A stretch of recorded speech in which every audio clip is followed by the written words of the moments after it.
Happy Halloween, everybody. Welcome to the show, Round the Nation, right here. TYT Nation, I'm your host, Jeff Waldorf. Welcome to another great Tuesday show that we have for you. Got a lot of important news today to talk about. But first, you might be wondering what I'm dressed as. I'm dressed as me. Oh, I thought about saying I'm actually dressed up as a millennial. I may look harmless, but secretly, I am a slayer of industry. I mean, look at all the different articles about how millennials have murdered industry. Like, for example, the restaurant industry. I personally killed Buffalo Wild Wings and Applebee's. It's ridiculous. But yeah, be warned. Your industry might be next. Okay, anyway, terrible sense of humor. But luckily, I still got good stories. So now, what we're going to cover today is John Kelly has some rather disastrous things to say about the Civil War. Wonderful. That's always fun. We've got Donald Trump talking about, or I'm sorry, not talking about, Donald Trump responding, sort of, I guess, insider look into how Donald Trump is taking the Mueller indictments. Then what did Paul Manafort spend all of his money on? That's interesting. Then we've got the Democratic lobbyist hit by the Mueller probe as well. Fascinating. That's something that Democratic establishment does not want to hear. And then, of course, John Boehner. The Boehner story is probably my favorite because, I don't know, I kind of like the honesty there is kind of refreshing.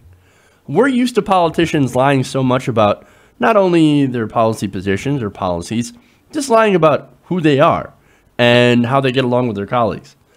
It's really refreshing to see one of these politicians let loose. So I enjoy that, and I'm sure you're going to enjoy that as well. So we'll get to that later on in the show. It's actually at the end of the show. So if you haven't already, please give us a like and give us a share on social media. Spread the show around. Trust me, it's a good idea. Just do it. And thank you for it. I want to give a couple of patron shout outs, by the way. You can help us fund the show by going to patreon.com/TYTNation and signing up to be a patron. Got a couple of new ones today. We have Sharon Evans and Tony Garcia. So thank you, Sharon. Thank you, Tony, for signing up, becoming a patron. You help fund independent progressive media. You help keep us on the air. So thank you very much. All right. So with that, let's roll into the new stuff. Roll into the news, I should say. John Kelly.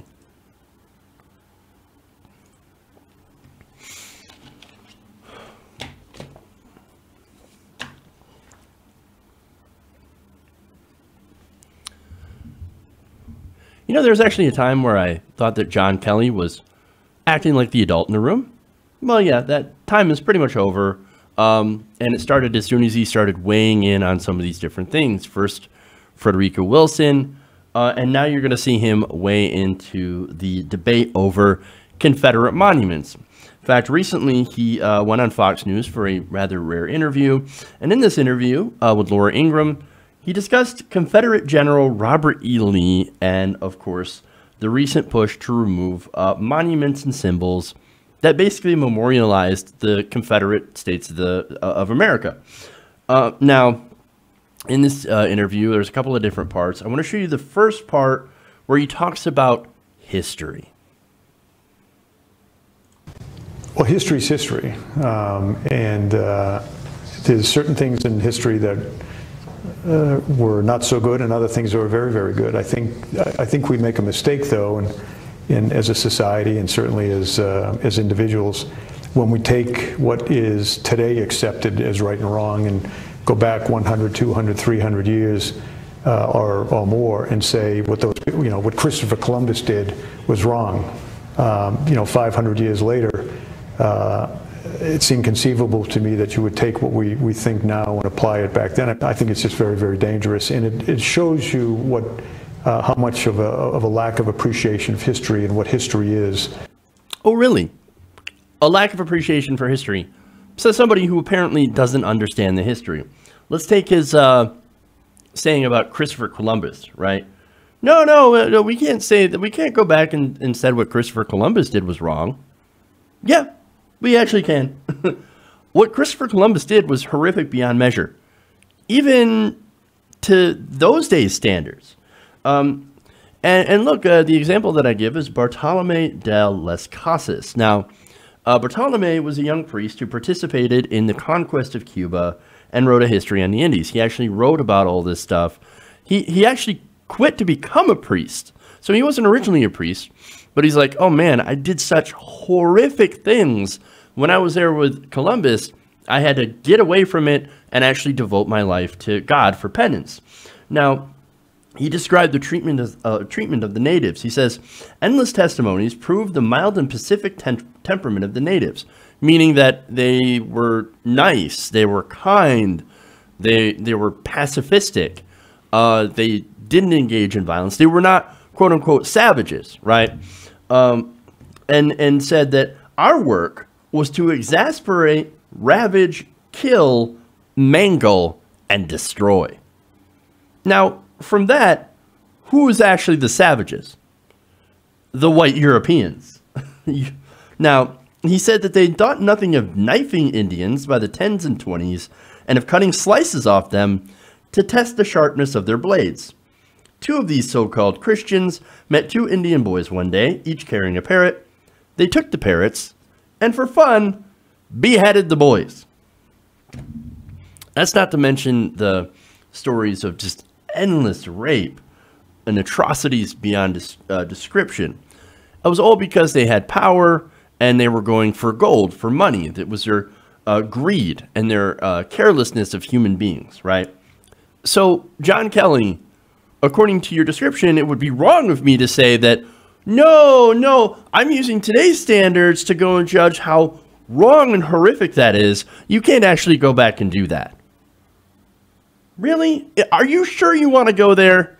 Or is that the hill you want to die on? Seriously, John? Now, he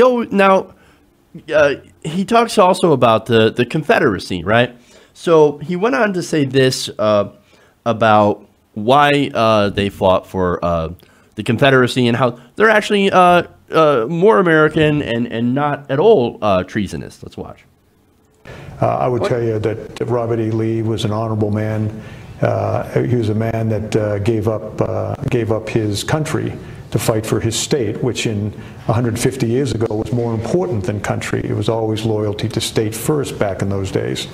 Now it's different today. But the lack of an ability to compromise led to the Civil War. And men and women of good faith on both sides made their stand where their conscience had them make their stand. Oh, so, no, it was both sides, and both sides have some very fine people who were standing up for their principles. Why don't you guys tell me what principle the Confederacy was standing on? Oh, right. The side that says keeping humans as property is fantastic. Kelly said it was dangerous to take down these monuments, these historical markers. And as I showed you before, it shows a lack of appreciation and what history is.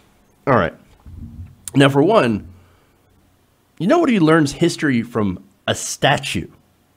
Okay, there's these little things called books. You may have actually heard of them. And where you can find these books, they're in places called libraries.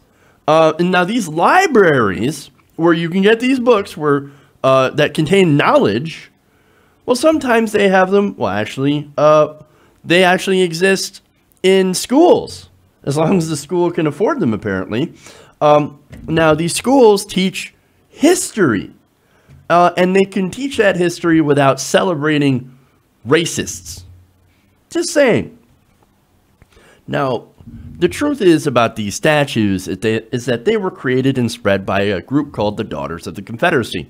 Almost every statue that you see in the South was in some way built or financed by the Daughters of the Confederacy. This was one group that was created in 1894 to pretty much, put up these statues commemorating the Confederacy. So this wasn't right after the war. In fact, after the war, a lot of the Confederate leaders were like, yeah, we need to forget about this. Don't put up a statue. Robert E. Lee himself was like, I don't want a statue. I really don't want to inflame the tensions anymore. We lost. I accept that. Suck it up, and let's move on and rebuild the Union. That's Robert E. Lee, right? No, but this group's like, yeah, fuck that. We're going to go and put up a whole bunch of statues of you guys just to make sure that blacks know their place. Now, interestingly enough, right, that same group, when Charlottesville happened, so this is where the white supremacists actually murdered somebody who was standing up against white supremacy, Heather Heyer. After that, the Daughters of the Confederacy actually spoke up and said, quote, "We are saddened that some people find anything connected with the Confederacy to be offensive." I love the victimization, right? Oh, so we represent the Confederacy, but we're saddened that some people are offended by the fact that we represent the Confederacy. And they continue by saying, our Confederate ancestors were and are Americans. Actually, no, if they had gotten their way, they would not be Americans at all, because they literally tried to leave the country to preserve nothing more than an inhumane institution. So these people actually hated America so much that they're like, we're going to leave this country, and we're going to do it because of slavery. It's plain and simple. It's in there. Okay.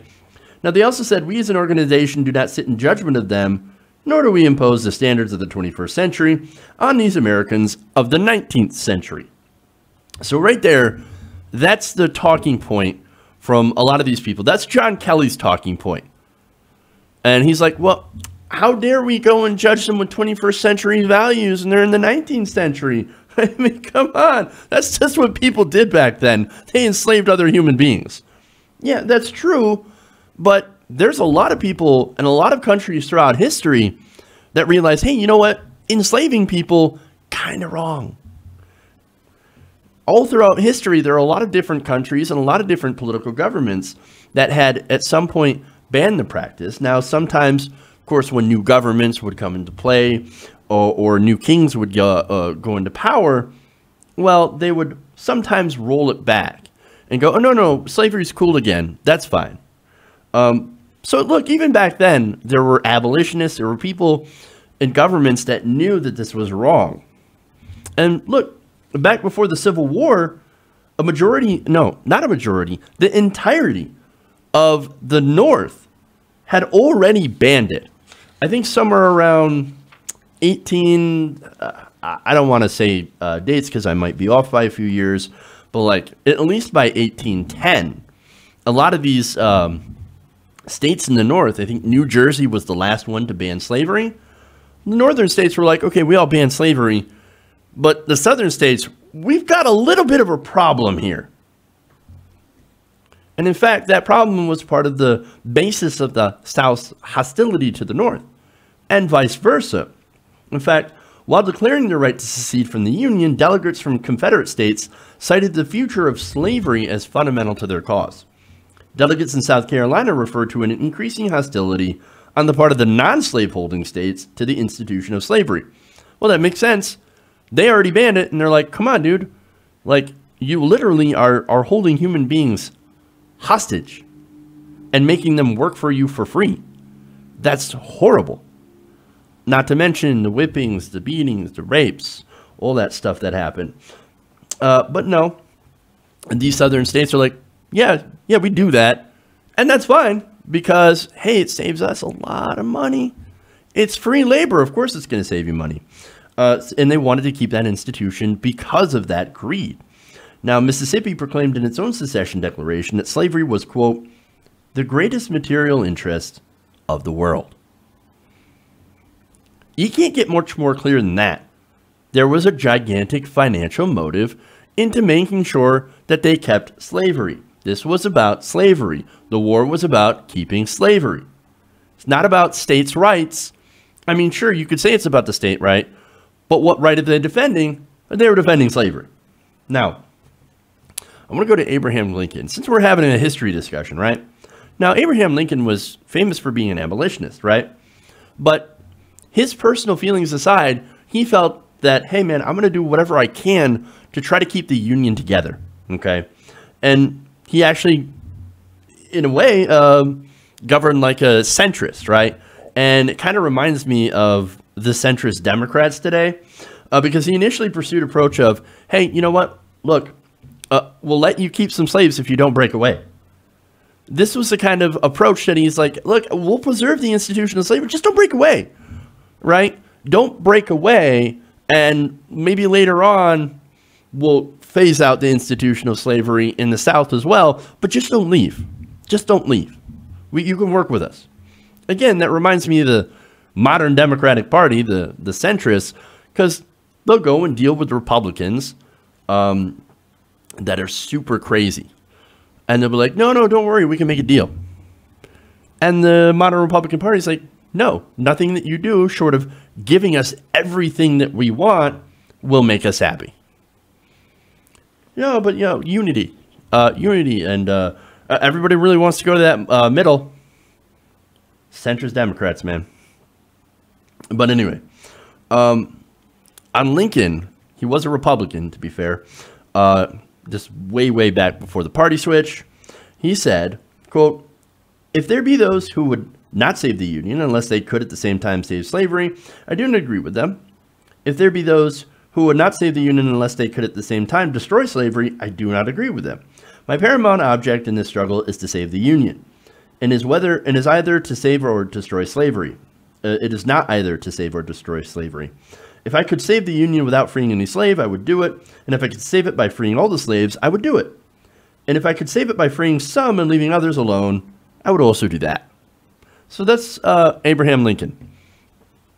But see, here's something that I learned from Charlottesville, is that you cannot take a centrist approach when you're dealing with neo-Nazis and Confederates. People that actually think that, hey, you know what, it's fine to own other human beings. Wonderful. Now, see, one side says, like, I hate black people for no reason. That's not a valid side. The other side is saying, you shouldn't hate black people for any reason, for no reason. Just the fact that they're black. That's not a valid concern. That's not a valid side.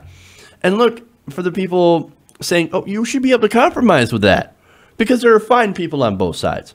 No, there's not. You cannot compromise that. That is an uncompromisable position. Just as Lincoln found out that you can't compromise with people that think that owning human beings is their right. They, again, talk about states' rights, but it's not about states' rights. It's about the right to own people. But I'm sure there were, like I said, very fine people on both sides. Look, I don't know if it's intentional, right? Or if John Kelly is just that ignorant about history, which is ironic, of course, because their main claim to not remove the monuments is, well, we got to preserve our history. Well, for somebody who wants to preserve history, you sure as hell don't know much about it. Pulling both sides on this issue shows just how utterly Trump-like Kelly actually is. At first I thought he was the adult in the room. Now I realize he's just a smarter version of Donald Trump. Sad. Okay.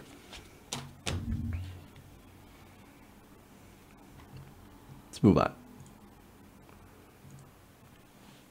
Speaking of Donald Trump.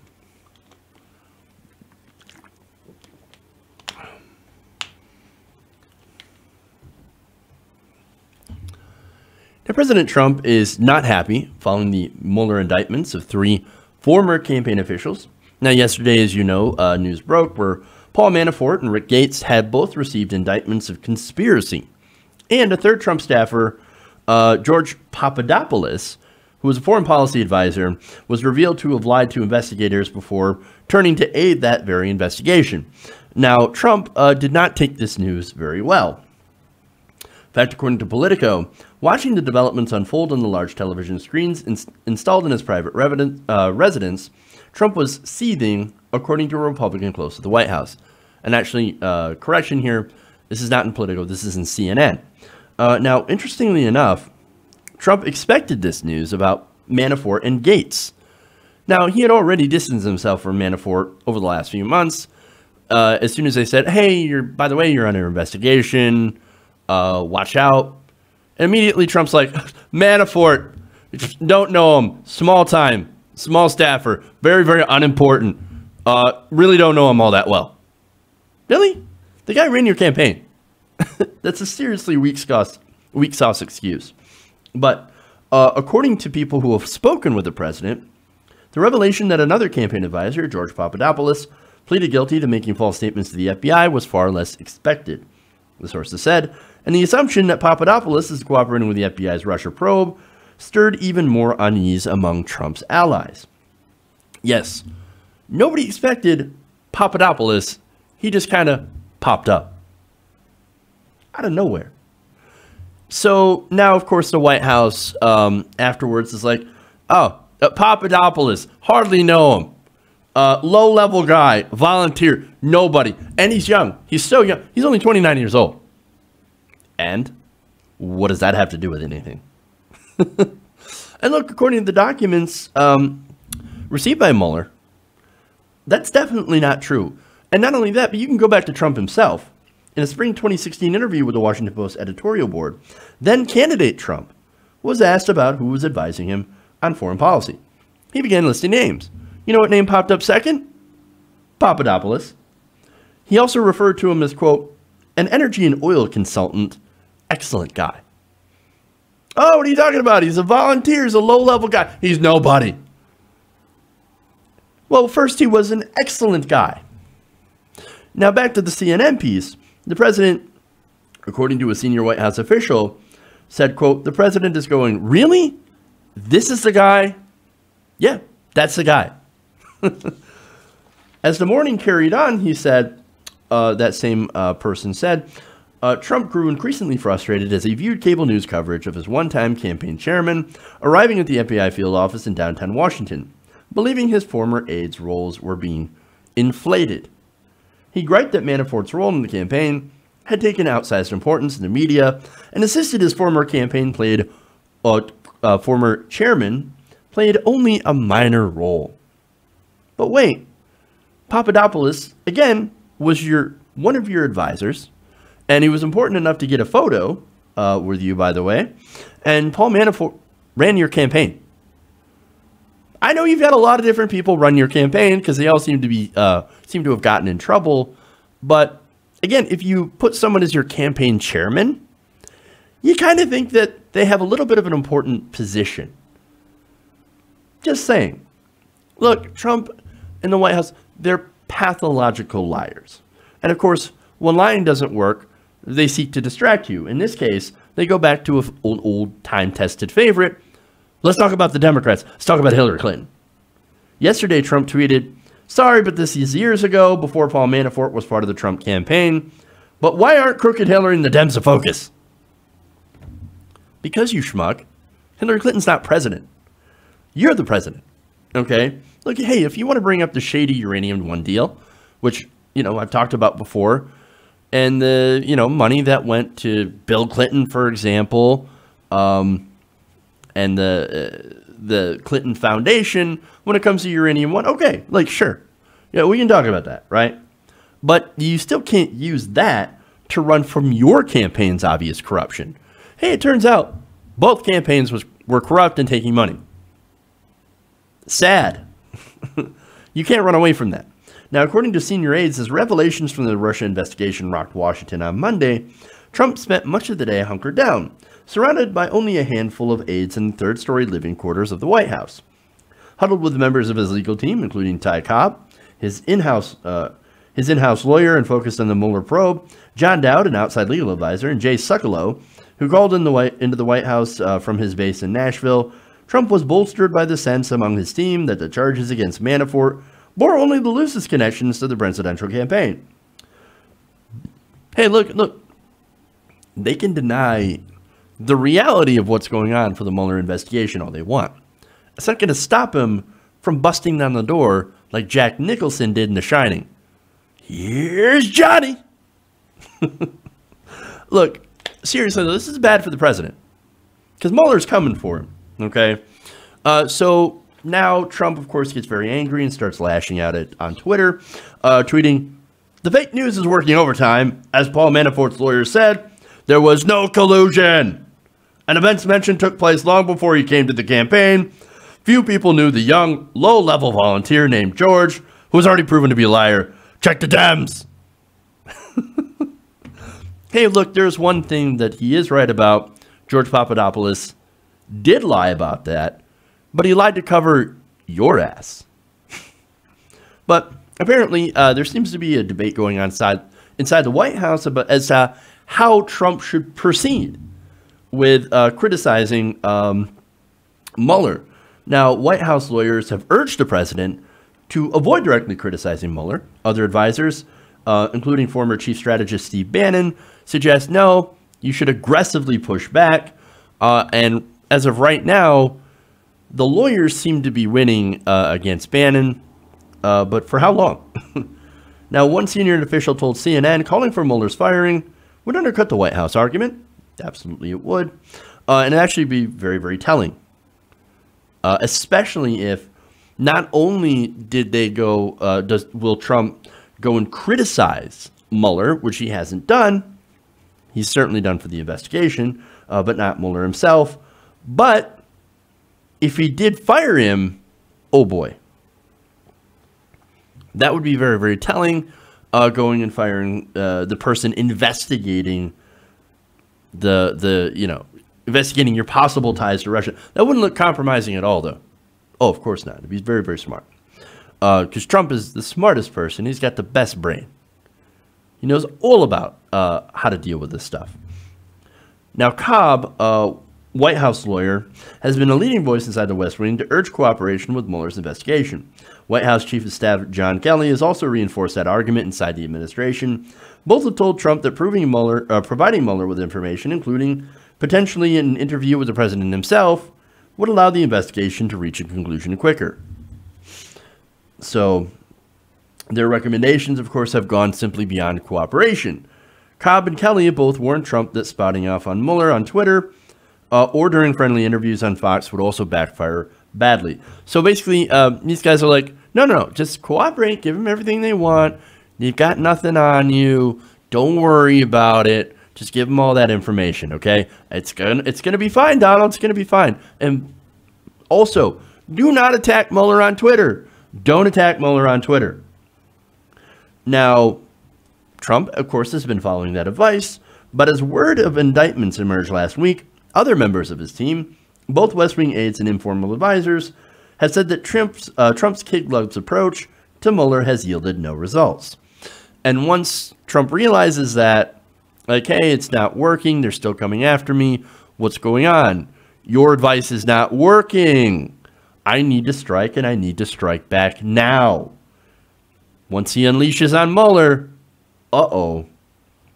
Now, of course, that's what Steve Bannon wants him to do. Obviously, as I mentioned before, he also wants Trump to get Republicans to cut funding to the investigation, publicly debate Mueller's mandate, and to slow down document production in court.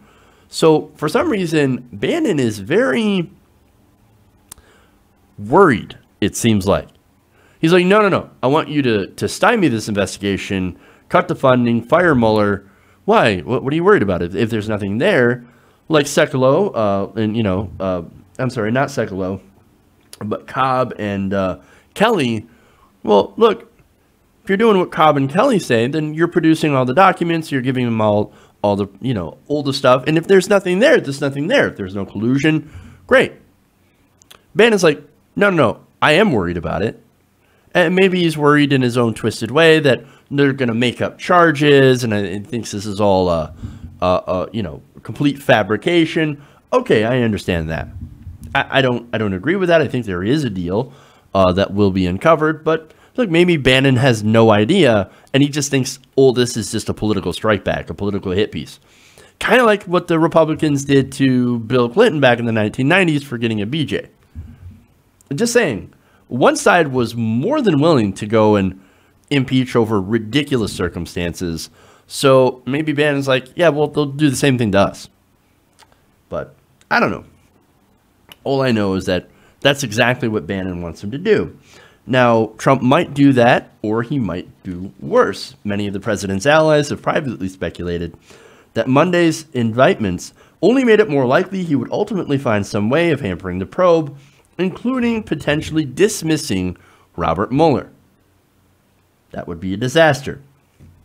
Now, there's one more thing in the story that's actually very telling as well. Now, during his morning session with lawyers, Trump has asked for an explanation of the federal grand jury indictment process and why a sealed indictment was used, according to a White House senior official. He was also interested to know whether the indictment signaled that the investigation is speeding up towards its conclusion. I don't think he understands how this works. I don't think he understands how serious this is. So he's like, so what's a grand jury indictment? You don't know? You have no idea. Oh, well, that's okay. Well, these indictments make this go away. He's a child. He doesn't understand anything. Now, officially, of course, the White House is like, oh, yeah, no, we're winding down the probe. Everything's going to be fine. Manafort has nothing to do with us. We're just winding it down. We're winding it down. Trump, you're going to be fine. Inside, their hair is on fire. Privately, there are a few legal experts, or even close allies of Trump, who believe Mueller is close to finished. That's because he's not. Monday's indictments are just the tip of the iceberg. Look, you've got Papadopoulos that's been feeding them information, allegedly. There's a possibility that he'd been wearing a wire. So, that's possibly bad. And of course, the grand jury investigation into Manafort and the case against Manafort. Look, we don't even have all the information on that yet. So who knows what's going to come out, and who knows what that's going to lead to. So, especially now that they've got the squeeze on Manafort and Gates, one of them, it's conceivable that one of them could crack if they know something. Now, all that, of course, depends on the evidence they found against him, which seems to be, pretty, a lot of evidence. I couldn't find that word. But, like I said, I don't think Mueller would actually issue indictments over weak evidence, to be fair. So, look, the whole point, though, Trump seems to be in a world of trouble. And now he's beginning to lash out, but he's not quite there. Yeah, he's angry, but I think as time goes by and as the investigation gets even worse, he's going to get angry and angrier, and it's going to end up being a complete public meltdown. Complete and total. Wait for it. Okay.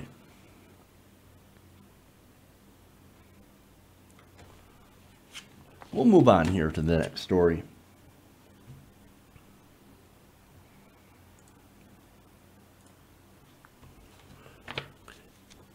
Little it's not really consequential. Doesn't really, it's not really a huge story, but I found it pretty interesting actually. How much did Manafort spend? And where did he spend his money? Now, yesterday, a federal indictment alleged that Paul Manafort, former chairman of the Trump campaign, had laundered more than $18 million in hidden overseas wealth by spending in the United States. And spend he did. According to CNN, Manafort made much of the money lobbying for Ukraine, work that, of course, he never disclosed to the United States government. That's why he's in a little bit of trouble. Now, authorities said that Manafort hid the income by funneling it through different offshore accounts and spending it on luxury goods for himself and his family. So he launders the money through different offshore accounts and shell companies and plays all these different games to avoid taxes. Again, that's another one of the charges here. And so he gets some money here, and he's like, okay, what am I going to spend it on? I'm going to make it rain up in this bitch. That's exactly what he did. In some cases, even, I'm sorry, before I get to what he spent on, the indictment also accuses Manafort of using the money to buy multi-million-dollar homes and then using those homes as collateral to borrow even more money. In some cases, the indictment says Manafort lied to banks about how the homes were used so he could obtain even more generous loans. So, and there's a whole story on that. I was like, no, what this is a rental home, right? I'm going to rent this out to people. And by the way, I'm going to claim it as a second home. Or actually, no, reverse that. It was actually a home that he claimed, but he claimed was a rental home. Interesting. Now, here's some of the things that he spent his money on. For one, he spent $5.4 million at a home improvement company in the Hamptons. So he's doing all this renovation, apparently. $1.3 million got spent on home lighting and entertainment. This is at a company in Florida. And the most shocking one to me is spending $934,350 at an antique rug store in Alexandria, Virginia. Dude, rugs? No, they're antique rugs. Doesn't matter. They're rugs, you step on them. I'm just saying, why rugs? That's a weird choice. But here's more. $849,000 on men's clothing in New York. So one of the things that they did when federal agents raided his home in July is like they took pictures of his fancy suits. I guess makes sense because that's what he got. He got all those suits from those ill-gotten gains, that laundered money. Now, he also spent $820,000 on landscaping in the Hamptons, of course. $623,000 at an antique dealer in New York. $500,000 at a clothing store in Beverly Hills. $500,000 in an investment company. $432,000 for a contractor in Florida. New Mercedes-Benz, it's about $60,000. A new Range Rover is about $47,000. Payments related to 3 different Range Rovers, $163,000. Home equipment installation company in the Hamptons, it's about $112,000. And a property management company in South Carolina, he spent about $46,000. Housekeeping, $20,000, and an art gallery in Florida, about $30,000. Now, the indictment also says Manafort used some of that money to buy 3 different properties. They have those listed in the article. And what's funny, to go back to what I was saying about the condo, right? The indictment says that Manafort listed the Soho condominium on Airbnb for at least a year to take advantage of the tax benefits of owning a rental property. The document also alleges that he applied for a mortgage on the property and falsely said it was a secondary home instead of a rental, a claim that got him a bigger loan than he would actually have otherwise received. So I had that reversed. I had that right the first time. Now, after buying the Brooklyn home in 2012, Manafort started renovating it. According to the indictment, he also borrowed cash against the property and told the bank he would use $1.4 million from a loan on construction. None of that happened because apparently he just loves swindling and lying to banks. The document also says that Manafort instead used much of the money to make a down payment on another house in California.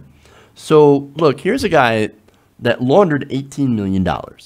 He bought a whole bunch of rugs, almost $1 million on rugs, as well as spent a whole bunch of money on home automation, lighting, and home entertainment. So he's just basically throwing his money around.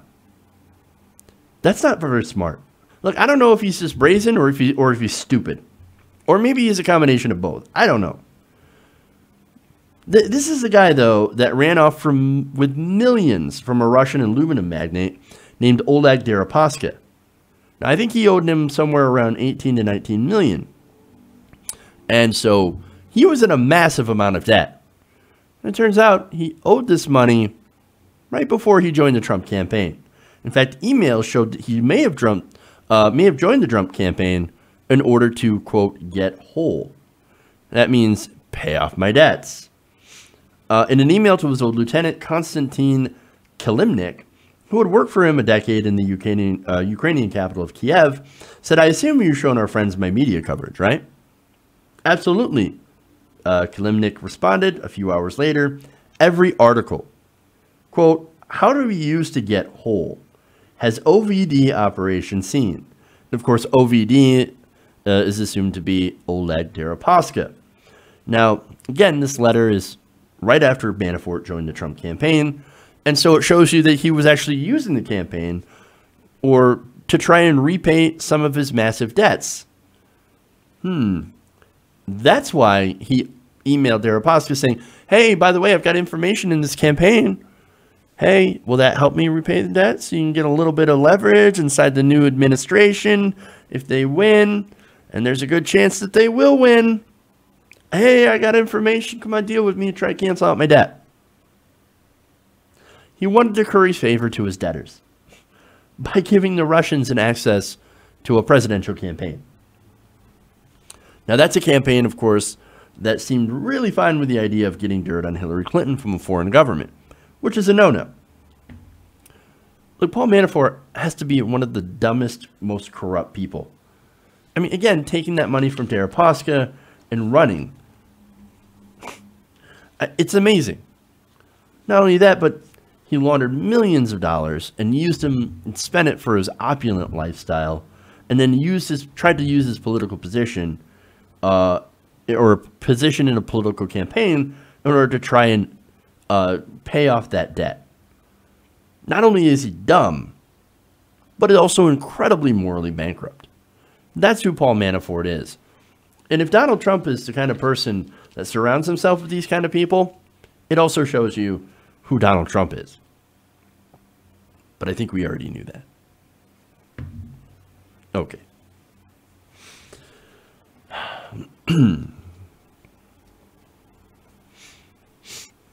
Let's move on.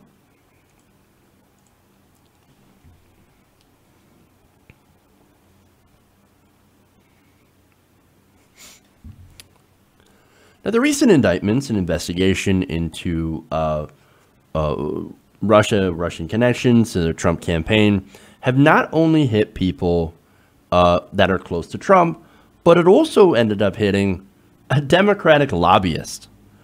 Politico is reporting that Democratic power lobbyist, I don't know what that is, maybe he's just powerful at getting on his knees. I don't know. No, I think that's actually the politicians that get on their knees, but nonetheless. Power lobbyist.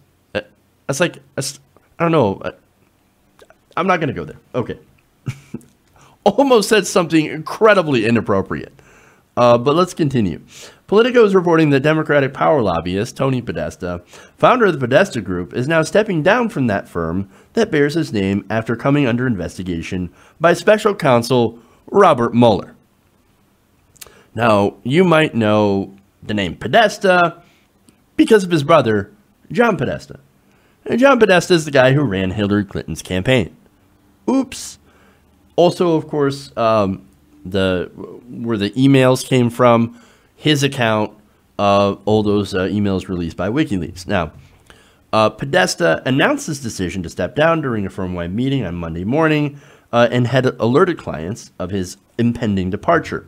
Now, according to Politico, Podesta's decision to leave the firm came on the same day that former Donald Trump campaign aides Paul Manafort and Rick Gates were indicted on multiple charges, including money laundering, operating as federal agents of the Ukrainian government, failing to disclose overseas bank accounts, and making false statements to federal authorities. Now, Trump campaign foreign policy advisor George Papadopoulos also pled guilty earlier this month for lying to the FBI about his contacts with Russian officials, according to the court. So, now that's weird, right? Why is Podesta, what does Podesta have anything to do with the Russia Mueller probe? Seems kind of weird, considering he's a Democratic lobbyist and he gives lots of money to the Democrats, to the establishment. What does he have to do with this? Well, the investigation into Podesta and his firm grew out of investigators' examination of Paul Manafort's finances. Manafort had organized a PR campaign on behalf of a nonprofit called the European Center for a Modern Ukraine. Podesta Group was one of the several firms that were paid to do work on the PR campaign to promote Ukraine to the U.S. The Podesta Group filed paperwork with the Justice Department in April, stating that, it had done work for the European Center for a Modern Ukraine that also benefited the same Ukrainian political party that Manafort had once advised. Podesta Group said at the time it believed its client was a European think tank untethered to a political party. Again, that client was not only linked to a political party, the party of Viktor Yanukovych, but also one that was incredibly pro-Russian and was working with Manafort. Interesting. Now, of course, now that Podesta's leaving, the company obviously is having to change its name because it doesn't want to be the Podesta Group anymore. Now, sources say the transition has been in the works for the past several months. I don't necessarily believe that, but here's the source said on Podesta's remarks, quote, Tony was very magnanimous and said, "This is an amazing group of people." He also told staff that he doesn't intend to go quietly or learn how to play golf. He says he needs to fight this as an individual, but doesn't want the firm to fight it. That's an interesting decision. It's funny because that firm ended up making him millions and millions of dollars for his work lobbying on behalf of Ukraine, the same thing that Paul Manafort was doing as well. Now, Podesta, they explained, has long been a larger-than-life figure on K Street, growing his business from a boutique firm into a massive lobbying and public relations operation. He is well known for his flashy dressing, vast art collection, generous campaign donations across all levels of Democratic politics, and of course for his brother, John Podesta, Hillary's campaign chairman. Podesta Group has struggled in the wake of the Mueller investigation. More than a dozen of its lobbying clients have cut ties with the firm this year. According to lobbying filings, revenues have also declined. So, yeah, the fact that he is under investigation by Robert Mueller for, I guess, breaking FARA laws, would say that, hey, man, if you register or if you're lobbying on behalf of a foreign government, we kind of need to know. Yeah, that got him in trouble. It's one of the same things that's also Paul Manafort's in trouble as well for. Now, earlier this year, the AP obtained emails showing that Manafort and his deputy had directed the work of the Podesta Group and another lobbying firm. So not only did he do the same thing as Manafort, but Manafort was essentially telling them what to do and where to go. Wonderful. Now, that firm, as I said, did not register as a foreign lobbyist. Again, you can lobby on behalf of another country, but you just have to register. Now, of course, the argument against that is, oh, the paperwork, it's onerous, it's annoying, it's really, really hard to do, so we're just not going to do it. Yeah, that's not how that works. You're supposed to do that. There's a point to it. Look, I'd like to know if somebody that I'm talking to or a specific group that I'm working with also happens to be lobbying on behalf of another country or a corporation. Kind of necessary because then you understand what their goals are, right? That's why these violations, this is why this is very important. This is about accountability and transparency. I know those are dirty words when it comes to corporations, when it comes to lobbyists, but we kind of need to know. It's sort of important. Now, look, it's about time we start holding people accountable. Now, if Podesta did anything wrong, I would hope that he would get the same treatment as Paul Manafort. We don't know yet. Now, there's no indictment against Tony Podesta, but it seems to me that Podesta is actually concerned about something. You don't just leave your firm for no reason. And, of course, you don't have to change your name for no reason either. So, again, there's something that he's very, very concerned about in this Mueller investigation. So, we'll see. We'll see what happens. Okay. One more here.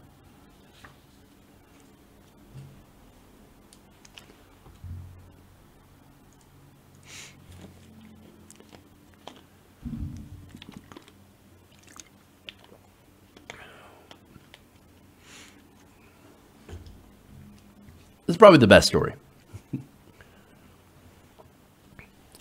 Now, John Boehner is the former Speaker of the House, and he recently gave an article, an interview to the Politico. Let me start that again. To the Politico? Really? So John Boehner is the former Speaker of the House, and he recently gave an interview to Politico, and boy, is it telling. I mean, just the fact that you can say some of the things that he said in this article when you're free from Congress. Turns out there's a lot of freedom. Now, the article written by Tim Alberta for Politico magazine begins by pointing out how incredibly happy John Boehner is to not be in Congress anymore, especially during the reign of President Trump. Now, he writes, at 67, Boehner is liberated to say what he spent many years trying not to say, to smoke his 2 packs a day without the undue stress, to chuckle at the latest crisis in Washington, and whisper to himself those 3 magic words, not my problem. Yeah, man, hey, look, it would be nice. But seriously, in a way, it kind of is your problem. It's everybody's problem. Trump and the Republicans going further and further to the right isn't just Congress's problem anymore. But apparently he's like, you know what? I'm not in Congress anymore. I'm rich. So screw it. I don't really care. But like I said, still, he apparently has very little reservation in criticizing his former colleagues. In fact, when they talked about the news of the day, Boehner immediately decided to let go with a few F-bombs. He said, quote, Gowdy, that's my guy, even though he doesn't know how to dress. Then Boehner leans back in his chair, says, fuck Jordan, fuck Chaffetz, they're both assholes. Now, again, he was talking about Trey Gowdy actually taking a position in the House Oversight Committee, which the other guys, Chaffetz, when he was there, Chaffetz, of course, left later on because he couldn't handle, defending Trump, and he went straight to Fox News. Very interesting. Now, the other guy, Jordan, well, he means Jim Jordan, right? Now, Jim Jordan is one of the founders of the Freedom Caucus. And the Freedom Caucus is incredibly conservative. They're actually one of the groups that stopped repeal and replace because, not because it was terrible, it's because it wasn't terrible enough. They wanted it to be even more right-wing. They wanted it to punish poor people even more. So that guy was apparently also a huge thorn in John Boehner's side. In fact, he said, quote, Jordan was a terrorist as a legislator going back to his days in the Ohio House and Senate. A terrorist. A legislative terrorist. Damn, dude. That is super strong criticism. But it's actually very accurate because, well, we all know what terrorists do, right? They blow stuff up. In this case, Jim Jordan blows up legislation. Now, look, one example, and this is an older example. This is when President Obama was trying to do a budget deal, right? And he's like, okay, here's what we're going to do. We're going to let you cut Social Security. We're going to go to a changed CPI, right? That's an effective cut in the growth of Social Security benefits. We're going to offer that up right on the table so we can do a budget deal. Do you agree? And the Republicans are like, no, it doesn't cut enough. It doesn't cut food stamps enough. It doesn't cut Social Security enough, doesn't cut Medicare enough, doesn't eliminate Medicaid, can't take it. So these people actively blew up that legislation, that chance for them to get what they wanted, which works out great for us because no cuts in Social Security. But for them, it was a disaster. But now, of course, unfortunately, as the Republicans are now getting more extreme, a lot of the so-called moderates are leaving. Now there's going to be more consensus on horrific legislation. So that's the bad, that's going to be very, very bad. Watch out for the impact on that. But, it's funny, thinking back to that time, you realize that back when Boehner's in charge, he was considered far right. That guy was a crazy conservative ideologue. But compared to these new guys, he actually seems reasonable. That's insane. The Overton window has gone so far to the right that now we're like looking at John Boehner and going, We miss having someone reasonable. Disaster. Now, here's another interesting piece of this this interview that's also kind of insane. Now, apparently, John Boehner had a little bit of a run-in with Don Young from Alaska. He said Young had pinned Boehner against a wall inside the House chamber and held a 10-inch knife to his throat. Oh, that's wonderful. Boehner says he stared Young in the eyes and said, "Fuck you." Young says this account is mostly true, but notes that the two had become good friends, with Boehner later serving as his best man. Now, wait a minute, that is fucked up. Like, that's a super fucked up thing to do. To go, "Oh yeah? I'm gonna hold a knife to your throat." It's even more fucked up that they end up being like, "We're now buddies." That's a way to start a friendship. It's like, "Hey, yeah, you know what, Bob? He once held a gun to the back of my head. He was going to blow my head off. But now we grill together every weekend and go bowling." Yeah, Bob's a super great guy. That's crazy. That's crazy. Like, this is like the start of a lot of right-wing friendships.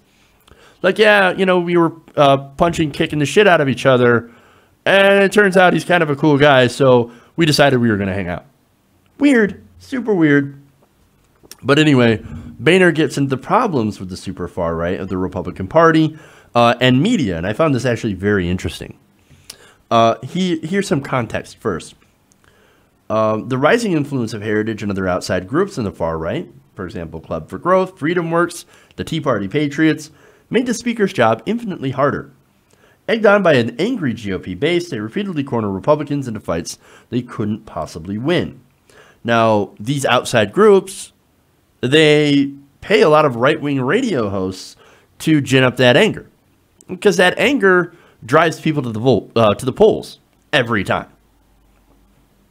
Now, Boehner addressed that by saying, quote, "It was modern-day media and social media that kept pushing people further right and further left. People started to figure out that they could choose where they get their news, and so what do people do? They choose places they agree with, therefore reinforcing the divide. Places like, in this case, Fox News with Sean Hannity, of course, or you also have Rush Limbaugh as well." Now, Boehner, interestingly enough, says, "I always liked him, Limbaugh. Quote, when I went to Palm Beach, I would always meet with Rush, and we'd go play golf.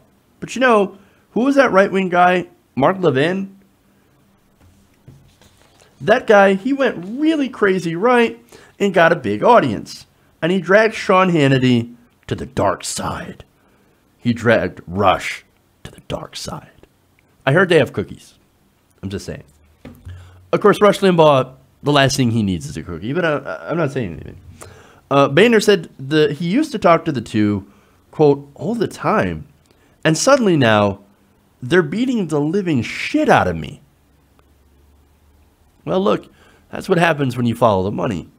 See, these, and it goes back to what he was saying before, these gigantic right-wing think tanks that are funded by people like the Koch brothers, and all these different right-wing billionaires, the Mercers, which are super, super far to the right, they'll go and they'll pay these hosts to say whatever they want them to say. And these radio hosts, Sean Hannity, Rush Limbaugh, are like, ooh, give me the money. What do I gotta say? Oh, do I gotta say that, that Sandra Fluke is a whore? Okay, I'll say that. Sure, no problem. I gotta talk about these crazy conspiracies? Yeah, okay, yeah, sure. Well, I'll talk about that. Just give me the money. Where's the money? Give it to me. Give it to me. That's what they're all about. They don't believe their own bullshit. They're saying what they're paid to say. And of course, they get paid to have these incredibly right-wing positions, to criticize anybody who even dares to reach out to a Democrat, to do anything. And here's what we have. I mean, this is definitely part of why the right is so far gone at this point. The other part is, of course, the Democrats keep on chasing them. The Democrats keep on reaching out just to get their hands slapped back in their face. And then, lo and behold, the corporate Democrats will go and adopt right-wing positions in the hopes of compromise and centrism, because that's what they believe in. And that's, of course, an incredibly flawed ideology because the center, there is no center that's defined. It keeps getting redefined every time the right moves even further right and every time the left decides that they want to chase after them. Now the Democrats are no longer the left. They're center-right. And they've been a center-right party, I think, since the days of Bill Clinton. So, but anyway, now Boehner continues, and he talks about Hannity here. He said, I had a conversation with Hannity probably about the beginning of 2015. I called him and said, listen, you're nuts. We had this really blunt conversation. Things were then better for a few months, and then it got back to being the same old, because I wasn't going to be a right-wing idiot. Now, of course, Hannity did not take that line down, did not take that well. And he said, John, were you sober when you said this? That conversation never happened. I'm sorry you are bitter and you failed. First of all, I love the dig at him being sober. Because, yeah, look, John Boehner definitely had a drinking problem. Come on. But then again, if you were working in that job, I think a lot of people would probably develop a drinking habit, just to be fair. But look, as far as being bitter, I don't know if he's bitter. I actually think for the most part, Boehner's really happy to be out of there, even though, yes, he was essentially pushed out. I guess, you know, when you're in the speaker's chair, when you hold the speaker's gavel, a lot of people are gunning for you because they want your position. Now, for me, I'd be like, why would you want that position? That's horrible. That's a shit ton of responsibility, and you get blamed for everything that goes wrong, even if it's not your fault. So, yeah, if I were in that position, I would have been like, no, fuck you. I'm going to go drink and smoke on my own. Fuck you guys. I would hate that job. And just look at Paul Ryan. Paul Ryan also probably hates that job. But anyway, I love this interview because, look, I think there's a certain freedom that you get as soon as you leave Congress. For one, you no longer have to bow to the donors. That's a bonus. And you also have to stop pretending that you get along with some of these people. Where you can actually call people assholes and be like, you know what? That person sucks. Freedom, man. I love it. I mean, look at all the people who are no longer running for office. You've got Flake, Corker, and McCain, right? They don't give any fucks anymore. They're out of here. They're actually being honest about how they feel. Now, that doesn't mean I agree with their positions at all. Their positions are still incredibly monstrous. But it's sort of like a breath of fresh air hearing these politicians actually be honest for once. Again, we're used to our politicians lying to us all the time. That, like, when you actually hear somebody saying how they feel about somebody or something or a piece of legislation, you're like, oh my God, finally, you're actually speaking like a human being. Again, Boehner, don't agree with any of his positions, but the fact that he seems like a moderate now, it kind of shows you again how far to the right we've really gotten. And at least he realizes that in this interview, and it's just too bad that he didn't actually speak out at all when he was in a position of power. But of course, the main reason for that is, as it's always been, money and re-election. So, all right. That's it. That's all I got for you guys today. Hope you enjoyed this Halloween show. Wasn't very spooky, but nonetheless, fun. Hope everybody has a safe and happy Halloween. Go enjoy your parties if you're having them, or trick-or-treating, or, you know, taking your kids out to do that stuff. Excuse me. All that. Thank you for watching. Make sure to give us a like and a share if you haven't already. Thank you to the patrons. Thank you to everybody on social media. I love you guys. And remember, change begins with you. Good night, TYT Nation. We'll see you guys on Wednesday. Oops.